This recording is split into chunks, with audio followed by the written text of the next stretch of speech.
For the first year, we have made orientation on the academic policies of the college last Tuesday and yesterday, together with the parents. We informed you on the academic policies of the college, how many subjects na umahagdon mo di na mag-issue of grade. This is one way of articulating our goal that we will provide quality students in the College of Criminal Justice. Sa kanina first year, second year, o pagbilang ng 24th year, grabe na tayo ang academic retention policies of these students.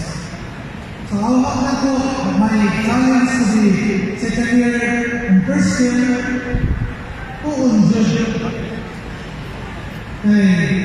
Kung gusto ta mo graduate o BSc sa UCMA Center of Excellence, we have to study very well.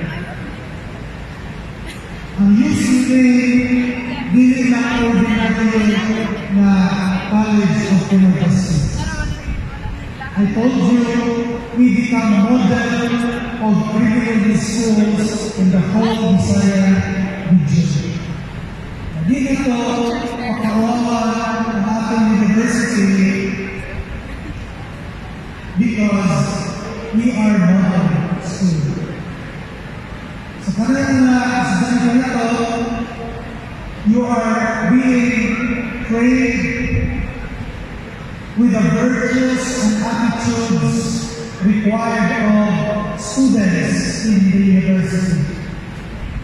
Kaya atong attitudes, discipline, atong respect sa atong faculty, students, dili lang kaya sa atong eskwelahan. Bring that to the community what you're where we hearing now is live. the Dean of the College of Criminal Justice. Kaya uniform, More than 1,000 students in the College of Criminal Justice program University of the main campus.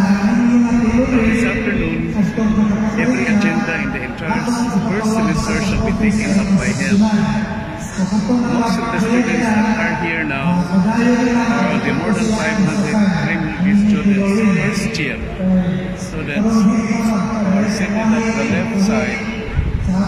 I'm facing at the students at the left side are the first year, followed by the second year students who are quite many also wearing in their type D uniform. The third year and the fourth year are fused together, and there are less than 100 of them. We are the original of the FA plus 12 program. To your communities. Kailangan ito ninyo mga isimbulong sa kalidad sa inyong pagkasadyante. Wala na, kung mahina kung magawas sa University of Cebu,